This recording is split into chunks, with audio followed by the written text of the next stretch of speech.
Temos aí um fator bem interessante, quando o neto apresenta muito mais competência do que propriamente o filho. O que isso é interessante de perceber em 2 pontos. Percebemos que nós já estamos atingindo uma 3ª geração, a empresa já vai ter uma continuidade maior, e é interessante então para a família perceber essas vocações que existem já em gerações futuras. O problema é, a primeira ou a 2ª geração vai aceitar o comprometimento do neto e não do filho? Tem que ser novamente muito bem discutido, e se no caso houver realmente a competência maior do neto, tem que ser pensado no futuro da empresa, na continuidade da empresa. Nesse caso, é mais interessante que o neto assuma a direção da empresa.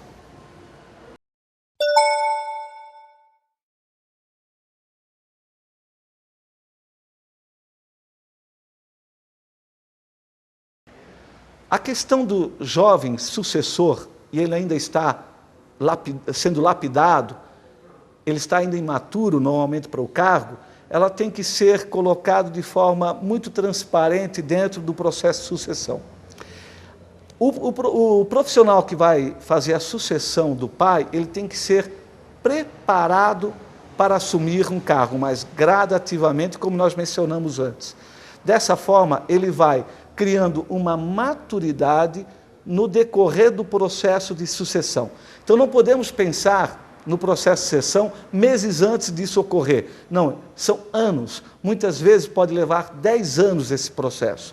Então, tem que ser pensado desde o momento em que o pai, no caso, pense: agora está na hora de, daqui a uns 10 anos, eu ficar um pouco mais livre, pensar um pouco mais em mim. Nesse momento, já tem que verificar a integração desse membro no processo de gestão e verificar em que posto ele pode assumir.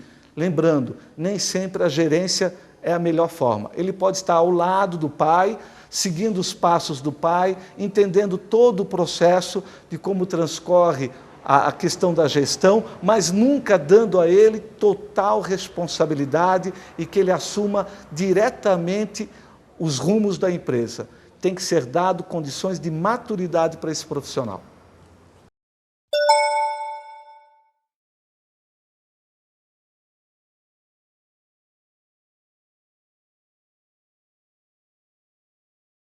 A maior dificuldade de um sucessor no início do processo é quando ele pensa que tem que seguir os mesmos passos do pai. Nós estamos falando de 2 pessoas, indivíduos, e por serem indivíduos são distintos. Então, cada um tem a sua particularidade de gestão. Muitas vezes o pai obriga que o filho tenha as mesmas características de gestão no caso do pai. Isso é impossível, cada um tem as suas particularidades. A maior dificuldade é justamente o filho querer ser igual ao pai e o pai obrigar que o filho seja igual a ele. Ele tem que colocar dentro dessa gestão as suas particularidades, contribuir com o seu apelo de competência, entender que ele é um profissional diferente do pai.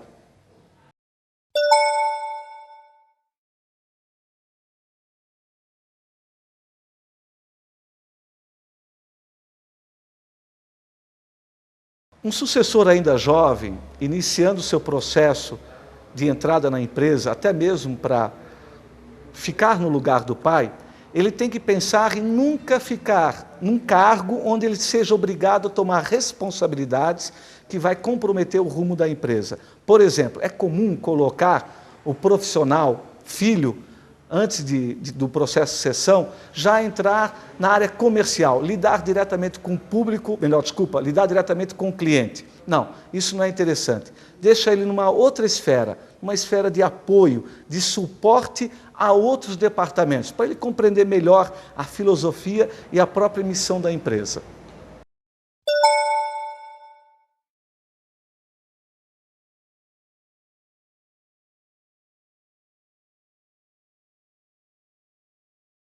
A questão do sucessor trabalhar por um bom período junto com o pai, vamos dizer no caso, ou com a mãe, isso às vezes traz um processo de crise entre os dois, porque, como falamos, cada um tem a sua característica própria.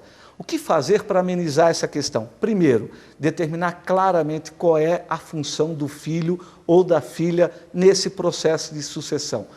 Quais serão o seu papel dentro desse processo até ele atingir a maturidade necessária para ficar no lugar do pai. Então tem que ser muito bem planejado. Ele não pode ser, como dizemos, jogado no processo.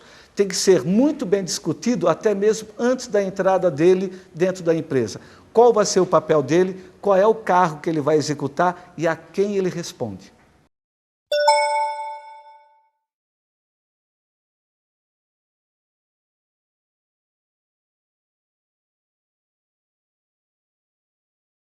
Numa empresa familiar com péssimo desempenho, aonde precisa, devido à idade avançada do fundador, tomar um rumo ou ter continuidade na mesma gestão familiar ou vender a empresa.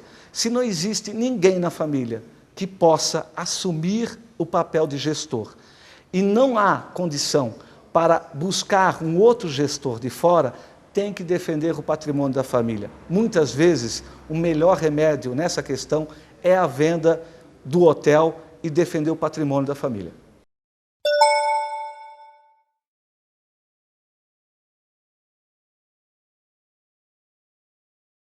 Essa questão de confundir o caixa da empresa com o caixa da família, ela é bem interessante colocar como conscientização de qualquer gestor de uma empresa familiar.